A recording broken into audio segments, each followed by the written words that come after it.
Igbo ndị mana ege ntị. Hey, this our brother na-ekwu okwu. Hey, this guy na-ekwu okwu. No, this guy na-ekwu okwu. Igbo onye Igbo na-adị mma. Na ekene this video. Onweghị ụzọ m chọrọ ikwu na mana nene this video. Pay attention na this video. Just go chant go ọfụma. They pay attention at the video. The video you make your mind, reflect your mind back in what is happening today. Because Obido Retata, Obido a very long time ago. Obido a very long time ago, and somebody pioneered this in a nearby. Then any one night we warned Nigeria that this APC government was going to be the undoing of this country. That APC was going to set Nigeria ablaze. Many people thought we were joking. Today, war is upon us. And I'm giving a warning now. I don't know what will happen. In case nothing is done, I'll be on the other side of the world. I'll join Boko Haram. Look at me, I'm a Poka. I'll go and be telling them. Having that officers are gone and teaching them parade. But not say if they're not waiting, Nigeria will turn upside down for all of us. I will do it. It is my right, and I'm ready to die. And if I see that no, I will go and join Boko Haram. I will become an instructor there. The governor of Bauchi State, Bala Mohammed, just did a press conference where he threatened that war will be declared in Nigeria. If the APC government continue to move roguery, continue their roguery movement, that war will be declared in Nigeria.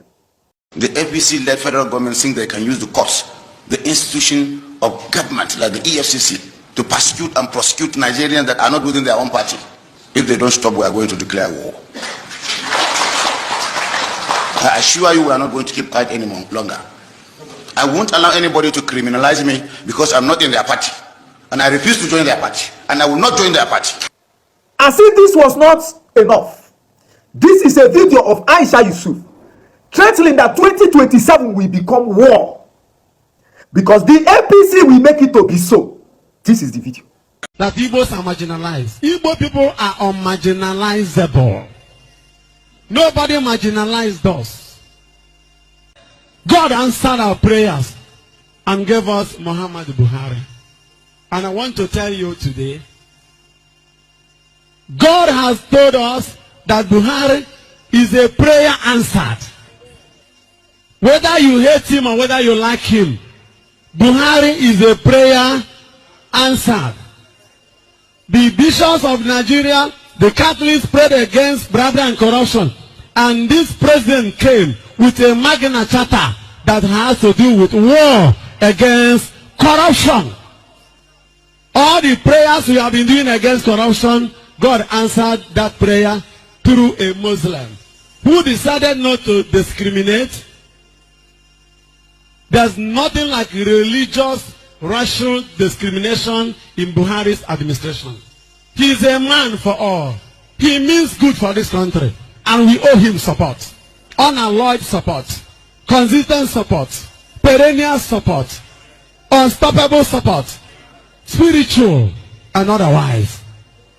Because if he is not the man on the hem of our faith now, had he been the last regime continued, by now, Nigeria will be for sale. A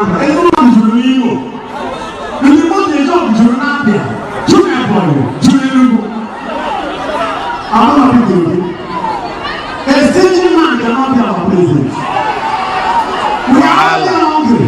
We need a generous person. Nigerians are hungry. Are we not hungry? Wahala.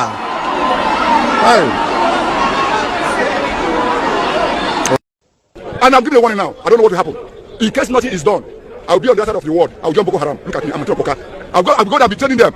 Having that officers are gone and teaching them parade. But not say if they're not waiting, Nigeria will turn upside down for all of us. I will do it. It is my right, and I'm ready to die. And if I see that no, I will go and join Boko Haram. I will become an instructor there.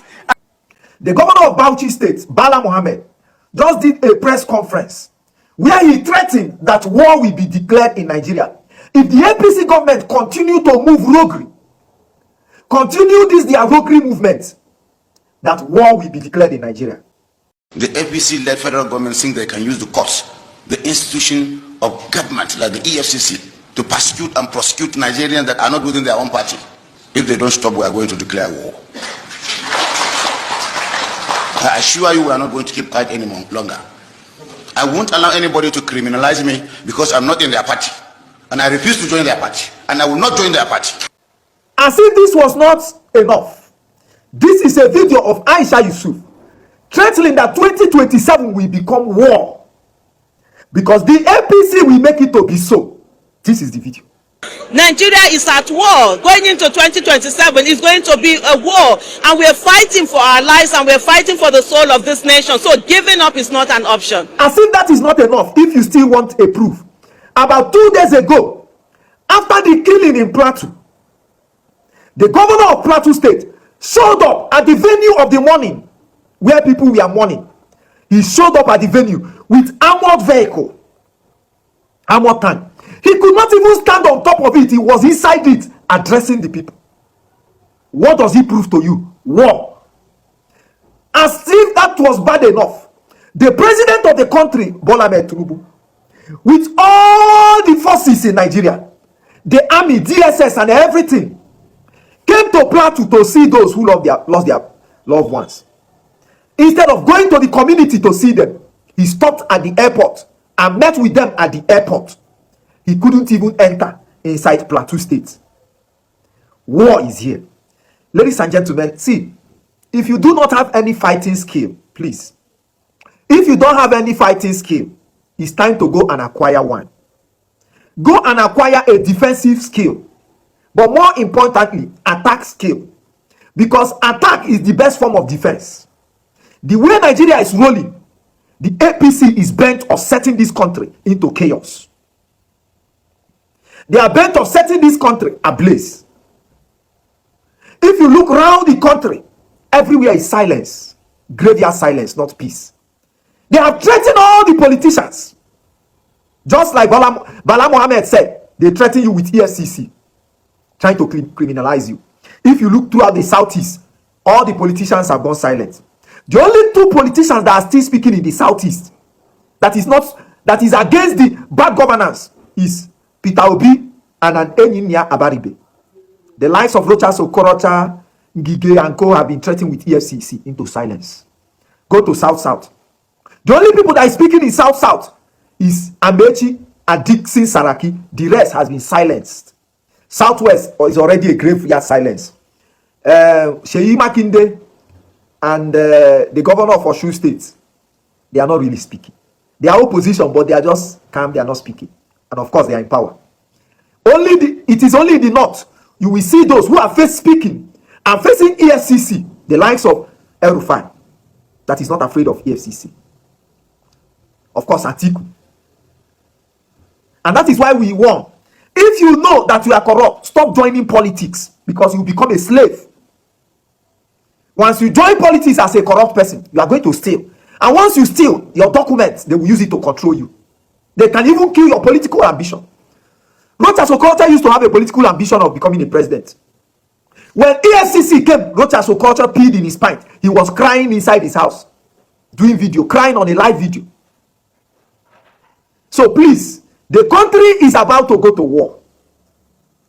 Bala Mohammed said, if APC continue this way, war will be declared. Prepare yourself. Go and get a skill, a fighting skill and defensive skill. It is very important. Don't say we were not warned. The way APC is going to be, it is impossible for anarchy not to erupt, because Nigeria is already at the edge. The court has been taken over. All the institution of government has been taken over by APC. EFCC has taken over. The National Security Advisor and the National Defense whatever, was seen at the APC convention. They were seen at the APC convention. It was when they were there that terrorists perfected their plans and attacked and unalived people in Plateau states. Bola Ahmed Tinubu is appearing in the way things are going. It is gradually looking clear that he will be the one that will set the ball rolling, that will tip off the chaos that will erupt in Nigeria. Bola Ahmed Tinubu. And if you watch Alex Baba, the missionary that is in Plateau State in the north, the American missionary, he said Nigeria is at war. War is at home right now in Nigeria. Forget talking about anywhere else in the world or Iran or the Middle East. Right now, people are being massacred across Nigeria. You think it's a coincidence? Just today, a white lady was seen in Port Harcourt holding this placard. Enough is enough. What is he telling you? Use your tongue to count your teeth.